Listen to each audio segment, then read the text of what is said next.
Hola, mi querido amigo, bienvenido a esta tercera sesión del seminario profético Señales de Esperanza. Sin duda, continuará siendo un aprendizaje maravilloso acerca de la palabra de Dios. Pero antes de empezar, voy a invitarte para hacer una oración porque siempre que se abre la palabra de Dios tenemos que pedir la dirección del Espíritu Santo. Vamos a orar. Querido y eterno Padre que estás en el cielo, santificado sea tu nombre, Señor. Venimos delante de tu presencia humildemente para que puedas hablar a nuestro corazón, para que el mensaje que has dejado en tu palabra pueda entrar en nuestra vida y transformar plenamente nuestro corazón. Pedimos y agradecemos en el nombre de Jesús. Amén. Muy bien, es el momento en que podamos abrir la palabra de Dios y te invito entonces para el primer versículo de esta noche, que lo vamos a encontrar en el libro de Segunda de Tesalonicenses, capítulo 5, versículo 4. Dice allí la palabra de Dios lo siguiente, Segunda de Tesalonicenses, capítulo 5, versículo 4. Pero vosotros, hermanos, no estáis en tinieblas para que aquel día os sorprenda como ladrón. Leemos una vez más esta declaración que es tremenda.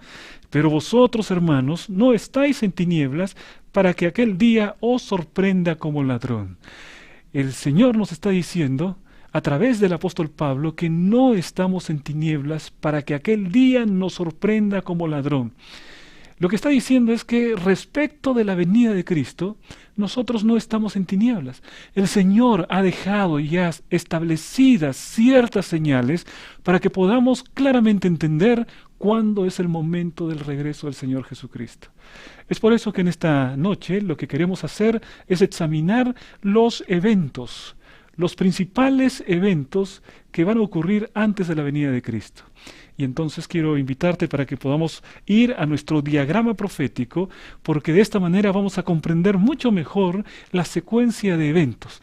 Quiero advertirte en primer lugar que nosotros vamos a estudiar en esta noche los eventos que tienen que ver con el tiempo en que estamos viviendo y también los que tienen que ver con un futuro muy cercano.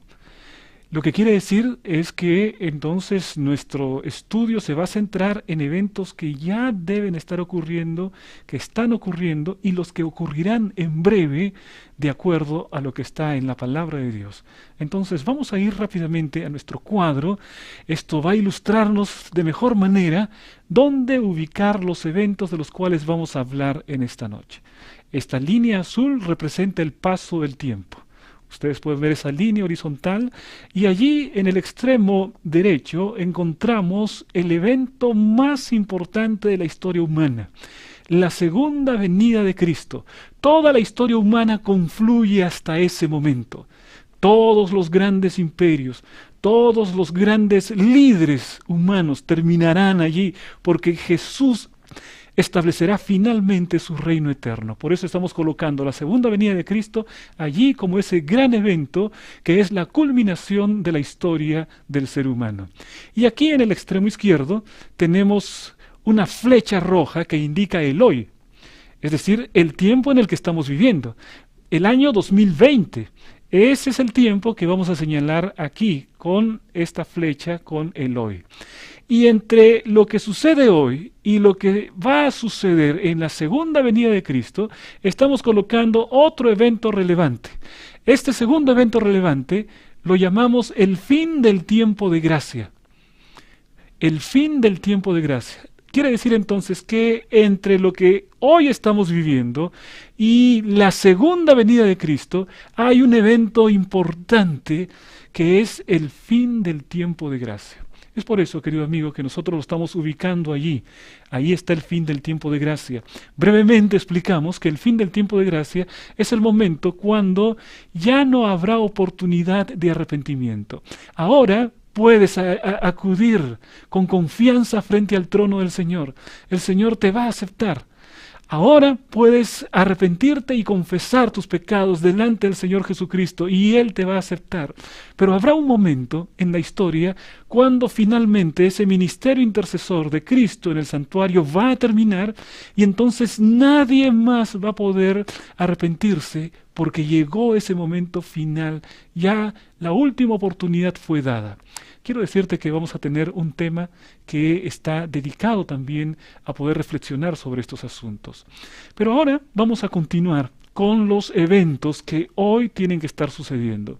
Miren ustedes, los vamos a enumerar primero y luego vamos a ir a examinar uno por uno, evento por evento, para ver qué es lo que el Señor tiene en cada uno de estos eventos. Primero, el reavivamiento y reforma, que es algo que ocurre dentro del pueblo de Dios. Es uno de los eventos finales y están ubicados en un tiempo como el que nosotros estamos viviendo y en un futuro muy cercano, antes del fin del tiempo de gracia. También, antes del fin del tiempo de gracia, el sellamiento. Es otro evento que vamos a estudiar en esta noche. También está el fuerte pregón, un evento sumamente importante al cual nosotros debemos estar atentos, el fuerte pregón. Luego tenemos el zarandeo y finalmente estamos colocando aquí el tiempo de angustia previo. Son estos 5 elementos que vamos a estudiar en esta noche, que están sucediendo o van a suceder en un futuro muy cercano. La mayor parte de estos eventos está relacionado con la iglesia. Y hay un evento que es el tiempo de angustia previo que está relacionado con todo el mundo, que va a sufrir todo el mundo, incluyendo también la iglesia. Entonces, vamos ahora a desarrollar entonces el primer punto aquí, el reavivamiento y la reforma. Oh, queridos hermanos, este es el primer gran evento que nosotros vamos a estudiar, reavivamiento y reforma, y está referido al pueblo de Dios. Y es necesario que nosotros hagamos una remembranza y quisiéramos ir a una de las profecías más importantes del Apocalipsis, una línea profética. Esta línea profética es la de las 7 iglesias del Apocalipsis. Las 7 iglesias del Apocalipsis representan 7 periodos en la historia de la iglesia cristiana. 7 periodos que la iglesia cristiana tuvo que pasar hasta llegar al último periodo. ¿Y cuál es el último periodo? El último periodo es el que corresponde a la iglesia de la Odisea. Vamos a colocarlo, está ahí en el extremo. Y está de un color negro para resaltar mejor ese concepto. Es la iglesia de la Odisea. Entonces, cuando hablamos acerca de reavivamiento y reforma, lo que vamos a estudiar es que en la iglesia de la Odisea, que corresponde a la iglesia de nuestros tiempos, el Señor Jesús le hace un llamado a esta iglesia. Y el reavivamiento y la reforma son la respuesta de la iglesia al llamado que hace Jesús. Por lo tanto, es necesario que podamos leer de una manera breve y rápida cuál es el mensaje que Jesús tiene para la iglesia de la Odisea. Porque el reavivamiento y la reforma son un llamado, son una respuesta al llamado que Jesús hace. Entonces, vamos a ver. Miren ustedes aquí, Apocalipsis capítulo 3, versículo 14, ahí encontramos el mensaje a la Odisea, la iglesia de la Odisea. Y vamos a leer el versículo 14 que dice lo siguiente. Y escribe al ángel de la iglesia en la Odisea. He aquí el amén, el testigo fiel y verdadero. El principio de la creación de Dios dice esto. Es el Señor Jesucristo que está dando este mensaje.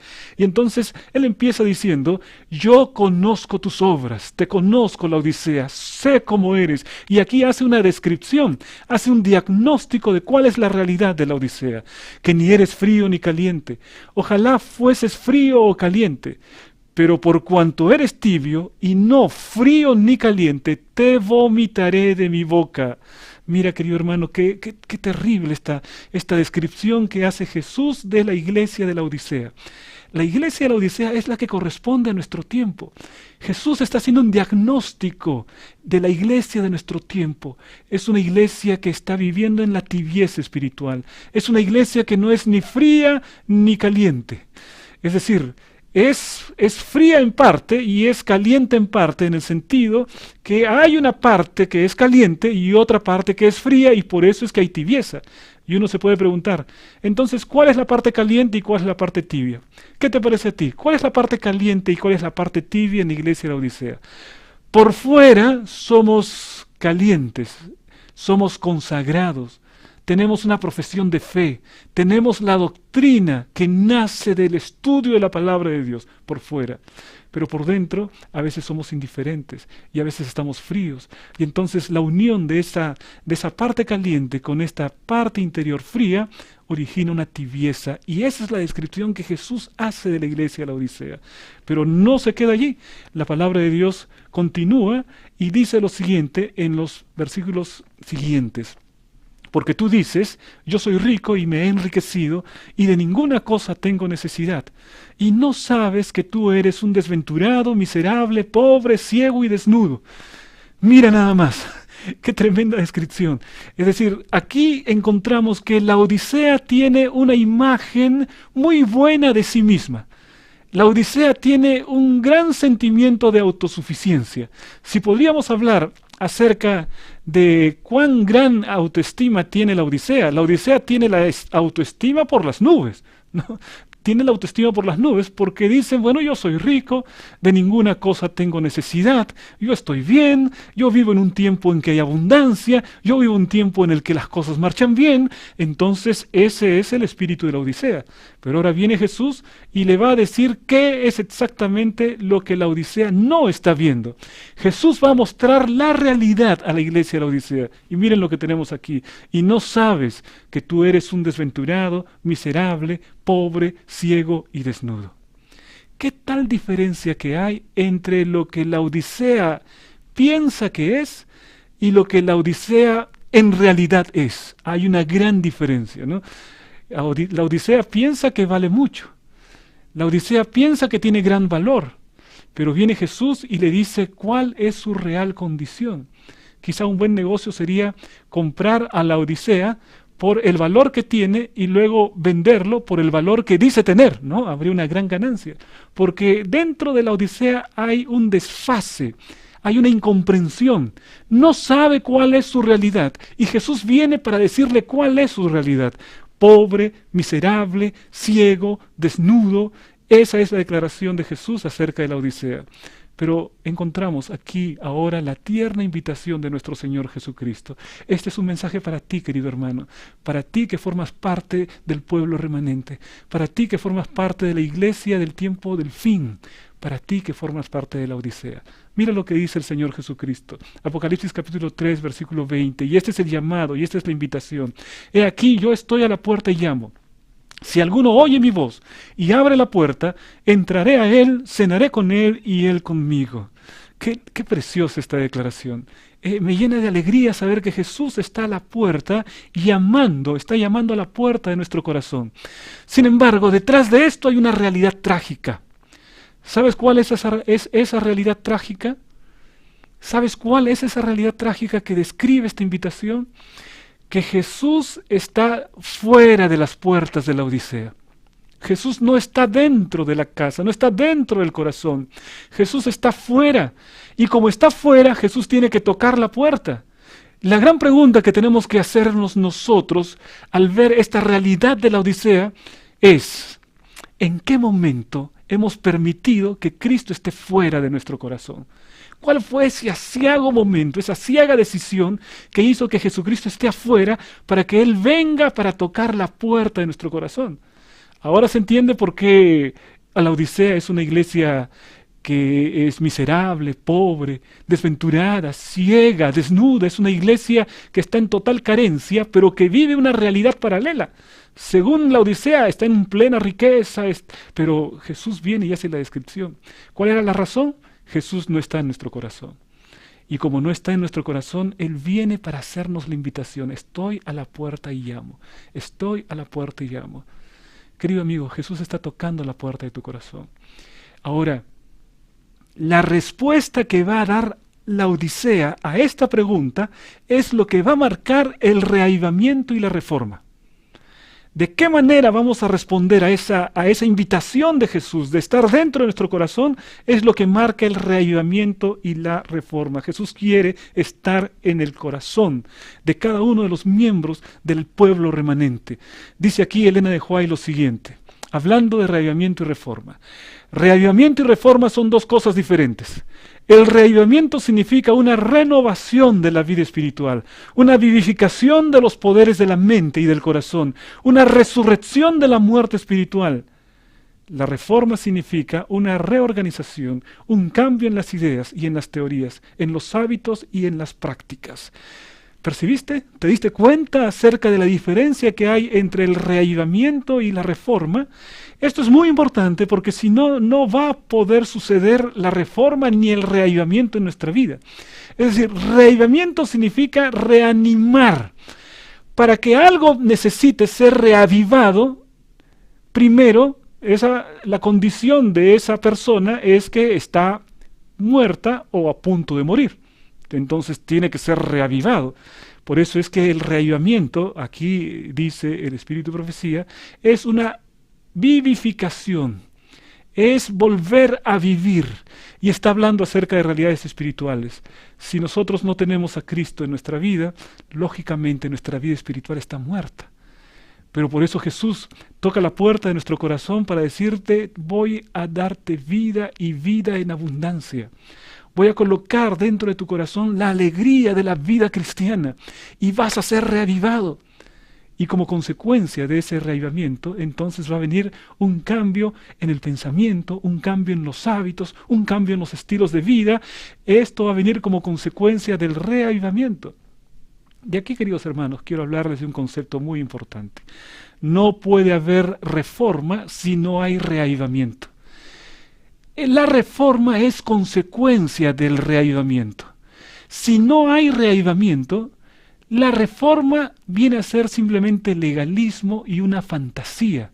La gente cree que está en la reforma, pero no hubo reavivamiento, entonces esa es una reforma falsa, es una reforma exterior, es simplemente mostrarse exteriormente caliente, pero no reavivado en el corazón. Otra vez esa es la realidad de la Odisea. Podríamos decir en una palabra que la gran realidad de la Odisea es que es tibia, porque por fuera quiere aparentar estar en reforma, pero por dentro no hay reavivamiento, y no hay reforma sin reavivamiento. No hay reforma sin reavivamiento, y no hay reavivamiento sin abrir el corazón a Jesús. Todo esto es un asunto espiritual. El punto central es abrirle el corazón a nuestro Señor Jesucristo. Entonces vendrá el reavivamiento y entonces vendrá la reforma. El pueblo de Dios no soportará la prueba a menos que haya un reavivamiento y una reforma.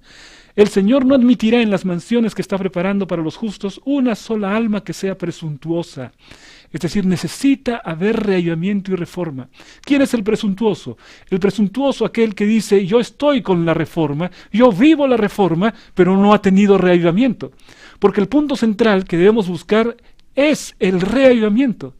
Querido hermano, no busques primero la reforma es una consecuencia. Busca el reavivamiento. Y el reavivamiento solo es posible abriendo la puerta de nuestro corazón. Jesús está tocando la puerta. Entonces tú le abres la puerta del corazón. Él viene y vivifica tu corazón. Y al vivificar tu corazón estás reavivado. Y entonces ese reavivamiento en tu corazón va a dar origen a una auténtica reforma. Una reforma de verdad. No solo de palabras. Una reforma de verdad. Ese es el camino que el Señor nos ha marcado. Se necesita una reforma entre el pueblo de Dios, pero esta debe comenzar su obra purificadora con los ministros. ¿Quiénes son los primeros llamados a tener esa comunión con Cristo que origine un reavivamiento y que nos lleve a una reforma? Dice allí la palabra los ministros. Este es un mensaje para mí, pastor de la iglesia adventista. Es un mensaje para cada pastor. Querido pastor, querido líder de iglesia, tu iglesia no va a orar más de lo que oras tú. Tu iglesia no va a estar más reavivada de lo que tú estás reavivado. Necesitamos nosotros dar ese paso al frente. Pero querido hermano, cuidado. Tú no vas a decir, entonces que primero sean los pastores y cuando ellos ya empiecen, entonces después empiezo yo. No. Tu mente jamás debe estar fijada en lo que hace el ser humano. Tú entra en comunión con Jesucristo. Tú da el primer paso. Tú busca a Jesús cada día.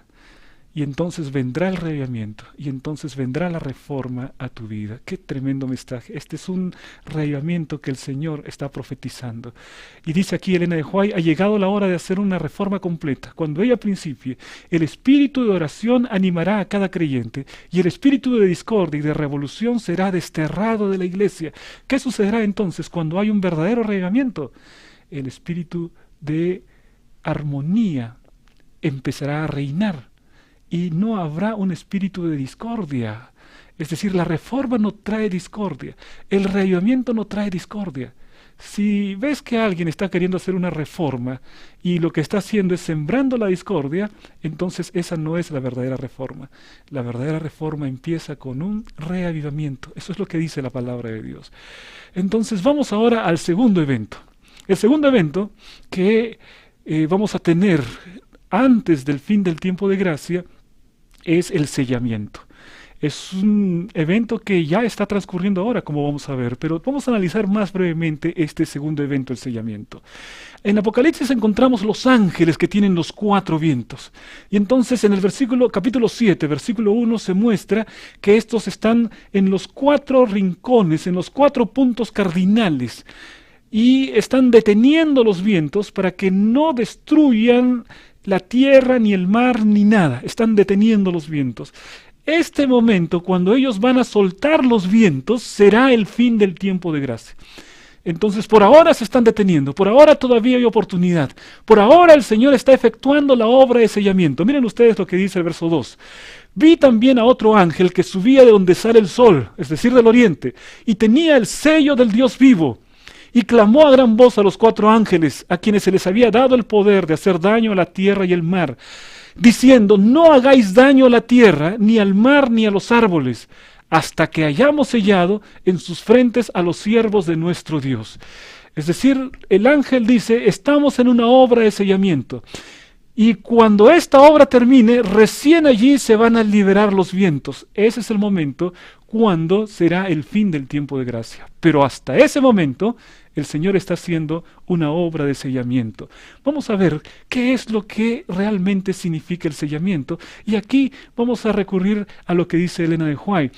Tan pronto como los hijos de Dios son sellados en la frente, y ahora presten atención a esta parte que está aquí resaltada, no es un sello o marca que pueda ser visto, sino un establecimiento en la verdad, tanto intelectual como espiritualmente, de manera que no puedan ser movidas. ¿Qué es lo que significa el sellamiento? No es que el sello va a quedar en la mano y en la frente de una persona y entonces todo el mundo va a ver, ¿no? Ah, este está sellado, este también está sellado. No, pero aquel no está sellado. No, dice Elena de White que no es visible.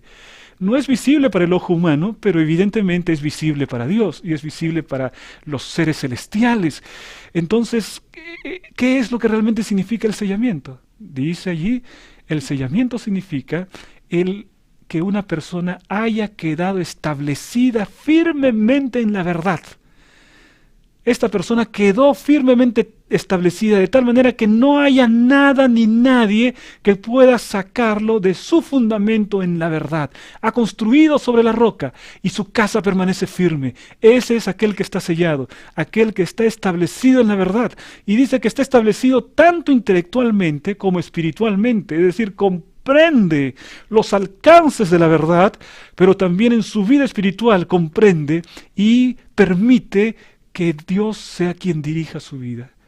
Tiene comunión con Jesucristo que se ha establecido firmemente en la verdad. Es como aquel árbol que dice el Salmos capítulo 1, como aquel árbol que está plantado junto a corrientes de agua, que da su fruto en su tiempo y que su hoja no cae. Ese es aquel que está sellado, el que se estableció ya definitivamente en la verdad. Miren ustedes, hay una realidad en cuanto al sello. Cuando nosotros hablamos del sello, podemos referirnos a 2 cosas. Sello se llama el instrumento para sellar, pero sello también se llama a aquella marca que queda como consecuencia que has impreso ese sello. Entonces, tanto la marca como el instrumento se llaman sello. Y vamos a encontrar que en la vida espiritual también sucede esta distinción. También vamos a encontrar la misma distinción. El sello de Dios, hablando de una manera amplia, podemos decir que son los mandamientos de Dios. El Señor quiere colocar los mandamientos de Dios, colocar su ley en nuestro corazón. Él quiere que no sea una ley que la guardemos externamente. El gran objeto de el trabajo del Señor en el sellamiento es colocar la ley del Señor en nuestro corazón. Ese es el instrumento entonces, el sello. El sello es la ley de forma general. Ahora bien, como resultado de haber sellado en tu corazón queda una marca, queda una evidencia. ¿Y cuál es esa evidencia? ¿Cuál es la evidencia de uno que ha sido sellado? La evidencia es que esa persona cultiva un carácter semejante al del Señor Jesucristo. No porque esa persona tenga fuerza para ser semejante a Jesús, sino porque se ha quebrantado, porque se ha arrodillado, porque ha pasado tiempo de comunión con Cristo y su carácter ya refleja el carácter de Jesús. Su carácter empieza a reflejar el maravilloso carácter del Señor Jesucristo. Entonces está sellado. El instrumento de sellamiento, la ley del Señor. Esa ley se imprime en el corazón y como consecuencia externa tenemos un carácter semejante al del Señor Jesucristo. Qué cosa tremenda. Eso es lo que significa el sellamiento. Si nosotros vamos más adelante, encontramos que, si bien es cierto de modo amplio, la ley de Dios es el sello que Dios quiere colocar en nuestro corazón, más definidamente, el sello lo encontramos en el cuarto mandamiento de la ley de Dios, más específicamente, porque este cuarto mandamiento es el único que contiene 3 elementos fundamentales de un sello. En un sello tenemos que tener el nombre, tenemos que tener el cargo y tenemos que tener la jurisdicción de la autoridad que es dueña de aquel sello. ¿No es verdad? Entonces aquí encontramos también que en este sello, el cuarto mandamiento, encontramos esos 3 elementos. En el cuarto mandamiento está el nombre, sí, ahí dice Jehová. Ahí dice Jehová, está el nombre. En el cuarto mandamiento encontramos el cargo, también dice el cargo es que Jehová es el creador. Encontramos el cargo de creador. Y también encontramos la jurisdicción sobre todo el cielo y la tierra, el mar y las fuentes de las aguas. Es decir, la jurisdicción sobre la cual Dios ejerce su poder. Por eso, más específicamente, el cuarto mandamiento de la ley de Dios es el sello. De modo general la ley, pero específicamente el cuarto mandamiento. Y esto porque el cuarto mandamiento va a jugar un papel muy importante en relación con las leyes dominicales. Pero esto será motivo de estudio más adelante. Vamos a ir ahora, aquí entonces, a la siguiente parte. El fuerte pregón. ¿Qué es lo que significa el fuerte pregón? El fuerte pregón está muy asociado a otro tremendo evento, por eso es que lo vamos a colocar juntos. ¿Cuál es ese evento al cual está asociado el fuerte pregón?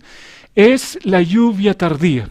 La lluvia tardía es la que origina el fuerte pregón. El fuerte pregón es la consecuencia de la lluvia tardía. Así que vamos a ver estos 2 elementos aquí ahora en esta parte. Miren ustedes en Joel capítulo 2, versículo 23. Dice, vosotros también, hijos de Sión, alegraos y gozaos en Jehová vuestro Dios, porque os ha dado la primera lluvia a su tiempo. Y hará descender sobre vosotros lluvia temprana y tardía como al principio. El Señor nuestro Dios está colocando como ejemplo del derramamiento del Espíritu Santo a la lluvia. Qué buena que es la lluvia, ¿no es verdad? Especialmente cuando ha pasado un tiempo de sequía y llega ese momento de la lluvia, como la tierra empieza a florecer otra vez. Ese es el momento de la lluvia. Y entonces Jesús y su palabra está hablando acerca de la lluvia temprana y la lluvia tardía. ¿Cuándo sucedió la lluvia temprana? ¿Cuándo sucedió el primer derramamiento del Espíritu Santo en la experiencia de la iglesia primitiva, la iglesia cristiana? Miren ustedes, vamos a ver lo que dice Elena de White sobre este tema. Bajo la figura de la lluvia temprana y tardía, los profetas hebreos predijeron el derramamiento de la gracia espiritual en una medida extraordinaria sobre la iglesia de Dios. El derramamiento del Espíritu en los días de los apóstoles fue el comienzo de la lluvia temprana. ¿Cuándo fue el comienzo? Fue en el tiempo de los apóstoles. Y gloriosos fueron sus resultados. Ellos salieron a predicar con gran poder. Hasta el fin del tiempo, la presencia del Espíritu ha de morar con la iglesia fiel. Entonces, ¿cuándo fue el derramamiento de la lluvia temprana? Cuando el Espíritu Santo descendió sobre los apóstoles y ellos empezaron a predicar con gran poder. ¿Recuerdas ese momento? Habían estado en oración y entonces aparecieron lenguas como de fuego y ellos fueron llenos del Espíritu Santo, cada uno de ellos. Y entonces salieron a predicar. Hablaron en diferentes lenguas, de tal manera que personas de diferentes naciones estaban entendiendo el mensaje, lenguas que ellos nunca habían aprendido, pero que las personas entendían. Esto quiere decir entonces que ellos estaban llenos del Espíritu Santo. Y cuando eso sucedió, salió la iglesia a predicar. Y entonces empezaron a predicar con gran poder. El primero de ellos fue Pedro. Y esto fue una noticia tremenda, maravillosa, porque las personas empezaron a aceptar la palabra de Dios. Y en aquella primera predicación, 3,000 personas se bautizaron. Qué cosa tremenda. Fue el derramamiento del Espíritu Santo en la iglesia primitiva. No podemos estar seguros de que cuando el Espíritu Santo sea derramado, los que no reciban y aprecien la lluvia temprana no verán ni entenderán el valor de la lluvia tardía. Alguno puede sentirse un poco incómodo con esta declaración y puede decir, pastor, pero acaba usted de explicar que la lluvia temprana fue en el tiempo de los apóstoles. Ahora aquí Elena de White dice que si yo no recibí la lluvia temprana, entonces no voy a recibir la lluvia tardía. Pero si fue derramada en el tiempo de los apóstoles, nadie la ha recibido entonces ahora. Es que hay otro significado también de la lluvia temprana. La lluvia temprana es cuando aceptas a Jesús por primera vez. Es cuando entregas por primera vez tu corazón al Señor Jesucristo. Ese sentimiento de alegría, ese sentimiento de querer hacerlo todo por Jesús, ese sentimiento de querer ser fiel hasta el último momento, ese primer amor, eso es la lluvia temprana. Y nadie va a recibir la lluvia tardía si primero no experimentó la lluvia temprana. Necesitamos ser convertidos por el Señor. Necesitamos entregar nuestra vida al Señor. Y eso será la lluvia temprana en nuestra propia experiencia. Y como consecuencia de eso, entonces vendrá también sobre nosotros la lluvia tardía. Ahora, miren ustedes aquí, la palabra de Dios nos dice, en la parte resaltada aquí, Elena de White dice, es la lluvia tardía la cual revive y fortalece a los hijos de Dios para pasar por el tiempo de angustia. ¿Qué es lo que nos va a habilitar para pasar por el tiempo de angustia? La lluvia tardía. Y nos va a dar poder para también predicar la palabra de Dios. Por eso entonces la lluvia tardía está asociada con el fuerte pregón. Y aquí en el comienzo de la cita dice, a medida que el mensaje del tercer ángel se convierte en el fuerte pregón. Este fuerte pregón está en el libro de Apocalipsis capítulo 18. Aquel ángel que se levanta y que dice a gran voz, es el fuerte pregón, ¿no? Cuando el mensaje de los 3 ángeles sea predicado en todo el mundo con gran fuerza, se cumplirá. Es decir, Dios obrará un milagro. La finalización de la predicación del Evangelio no será simplemente porque hay más recursos, porque ahora hay televisión, porque ahora va a haber más misioneros. No. La terminación de la predicación del Evangelio será porque Dios va a intervenir. Y esto está simbolizado en el fuerte pregón del ángel. La lluvia tardía es derramada sobre el pueblo de Dios y entonces viene el pregón final, el fuerte pregón. Y el mundo será amonestado respecto de nuestro gran Dios y Salvador Jesucristo y su pronta venida. Eso es el fuerte pregón y entonces es consecuencia de esa lluvia tardía. Vamos ahora por el siguiente evento, el zarandeo. ¿Qué es lo que significa el zarandeo? En el zarandeo nosotros encontramos un antecedente bíblico que está en Amós capítulo 9, versículo 9, que dice lo siguiente, porque he aquí yo mandaré y haré que la casa de Israel sea zarandeada entre todas las naciones, como se zarandea el grano en una criba y no cae un granito en la tierra. ¿Te has dado cuenta de algo tremendo en este texto? Lo que está diciendo es que Dios va a permitir el zarandeo. Dios va a permitir el zarandeo porque eso es necesario que suceda antes que nuestro Señor Jesucristo se manifieste. Y entonces uno se pregunta, ¿y qué es el zarandeo? El zarandeo, queridos hermanos, puede ser en diferentes momentos de nuestra vida cuando enfrentamos una prueba y somos conmovidos. Si esa prueba que enfrentamos nos afirma, hemos pasado ese zarandeo. Y si no nos afirma, sino que nos rebelamos contra Dios, nos salimos de la iglesia, entonces no pasamos por el zarandeo. ¿Qué es el zarandeo entonces? El zarandeo son las pruebas que enfrenta el pueblo de Dios. Hemos enfrentado muchas pruebas a lo largo de la historia y continuaremos enfrentando. Pero habrá una prueba grande y definitiva. Ese es el zarandeo final. Esa prueba grande y definitiva será cuando nosotros tengamos que enfrentar la legislación que va en contra de la ley de Dios. Y tengamos que decir claramente y sin ningún pudor delante de cualquier persona, es necesario obedecer a Dios antes que a los hombres.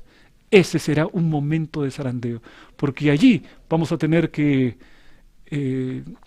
ver para quién está nuestra lealtad, para Dios o para los hombres. Entonces ese será el momento del zarandeo. Pero hay una característica muy interesante. Miren ustedes esta declaración. Cuando la ley de Dios resulte anulada, la iglesia se verá sacudida por pruebas severas y un sector más numeroso del que hemos pensado dará oídos a espíritus seductores y doctrinas de demonios y el labrador los echará fuera. Esto es tremendo porque primero dice que habrá muchos que no lograrán pasar el zarandeo. Y segundo dice que aquellos que no pasan por el zarandeo quedarán fuera. Este es un concepto muy importante. En el zarandeo son los que quieren permanecer en Dios, los que aman al Señor Jesucristo, los que permanecen dentro del pueblo de Dios, dentro de la iglesia. No es el fiel aquel que se va. Porque justamente esto es lo que dice la disidencia, muchas enseñanzas de aquellos que van contra la iglesia del Señor. Ellos enseñan lo siguiente, ¿no? Tú eres fiel, realmente quieres ser fiel, abandona la iglesia, ¿no? Salid de ella. Pero ahora vemos que en el zarandeo son los fieles los que se quedan. Y los que se van son aquellos que no son fieles. Es exactamente lo contrario. En el zarandeo, el grano es el que se queda y la paja es la que se va. De la misma manera también, el pueblo de Dios permanece. No importa qué pruebas tenga que pasar, cuánto zarandeo tenga que suceder, pero dice aquí, puede parecer que la iglesia está por caer, pero no cae, permanece. Aún en el zarandeo, el pueblo de Dios se mantendrá firme. Los que quedan son el pueblo fiel del Señor. Los que salen son los que se pierden por causa del zarandeo. No son los que salen los fieles. Eso nunca fue enseñado en la palabra de Dios. Ahora, cuando nosotros vamos ahora al siguiente y último evento que vamos a estudiar en esta noche. El tiempo de angustia previo. ¿Por qué se llama tiempo de angustia previo? ¿Por qué hay dos tiempos de angustia y hasta un tercero? Pero el primero es el tiempo de angustia antes del fin del tiempo de gracia y hay otro tiempo de angustia después del fin del tiempo de gracia. El que vamos a ver ahora es tiempo de angustia antes del fin del tiempo de gracia. Por eso se llama tiempo de angustia previo, antes del fin del tiempo de gracia. Miren lo que dice la palabra de Dios. Y oiréis de guerras y rumores de guerras. Mirad que no os turbéis, porque es necesario que todo esto acontezca, pero aún no es el fin, porque se levantará nación contra nación, y reino contra reino, y habrá pestes, y hambres, y terremotos en diferentes lugares, y todo esto será principio de dolores. ¿Percibiste que la palabra de Dios, cuando habla acerca de las guerras, de nación contra nación, de pestes, de terremotos, de hambres, todo eso, nos está diciendo apenas que todavía no es el fin? Y además nos está diciendo que esto apenas es el principio, lo llama será principio de dolores. A esto nos referimos con el tiempo de angustia previo. Lo estamos viviendo en la actualidad. Ya desde el tiempo de 1844 en adelante, con estas guerras que son enormes, la Segunda Guerra Mundial, la Primera Guerra Mundial, las naciones erizadas, el hombre con capacidad de destruir el planeta, la contaminación ambiental, los diferentes desastres que podemos ver a nuestro lado, desastres naturales, todo eso que se va a ir agudizando, apenas dice la palabra, es el principio, será principio de dolores. Dentro de este marco es el coronavirus. El coronavirus entonces no es una de las 7 plagas, esas están más adelante. Coronavirus que el mundo está experimentando ahora pertenece a el tiempo de angustia previo, que es apenas principio de dolores. Entonces ese será el escenario que describe la palabra de Dios. En este tiempo, cuando se está terminando la obra de salvación, vendrá aflicción sobre la tierra, y las naciones se airarán, porque serán mantenidas en jaque para que no impidan la realización de la obra del tercer ángel. Esto significa que este es el momento de predicar el Evangelio, que estamos llamados en este momento a predicar el Evangelio porque todavía hay tiempo, porque todavía estas señales no me demuestran que ya terminó el tiempo de gracia, sino que todavía hay tiempo de gracia y que todavía es necesario predicar. Ahora tenemos que estar dentro de las grandes ciudades en nuestra labor de predicación. Es el momento, hermano, que compartas el mensaje con tu familia, con tus amigos, con aquellos que todavía no conocen a Jesús. Y ahora llegamos al momento final, cuando vemos este precioso texto de la palabra de Dios, que dice en Lucas 21:28. Cuando estas cosas comiencen a suceder, erguíos y levantad vuestra cabeza, porque vuestra redención está cerca. Dice la palabra de Dios, cuando empiecen a suceder estas cosas, que apenas son principio de dolores, cuando estén sucediendo, entonces es el momento de erguir, de levantar nuestra cabeza, porque nuestra redención está cerca. Oh, queridos hermanos, todos estos acontecimientos nos muestran que Jesús está a las puertas.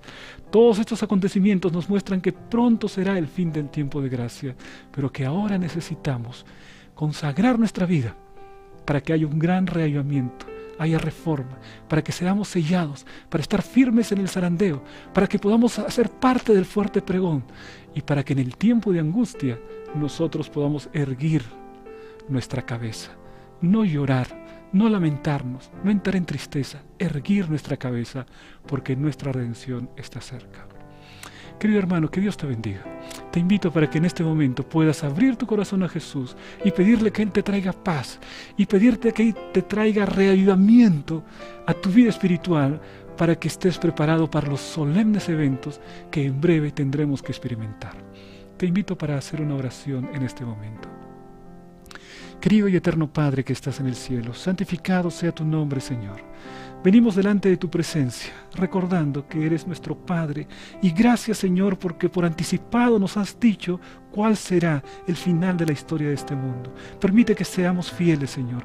Permite que abramos nuestro corazón a Jesucristo y que haya reavivamiento y que haya reforma en nuestra vida personal y que de esta manera estemos preparados para el fuerte pregón, que estemos preparados para el momento del zarandeo y que en el tiempo de angustia nosotros no vivamos angustiados, sino que podamos erguir y levantar nuestra cabeza sabiendo que nuestra redención está cerca.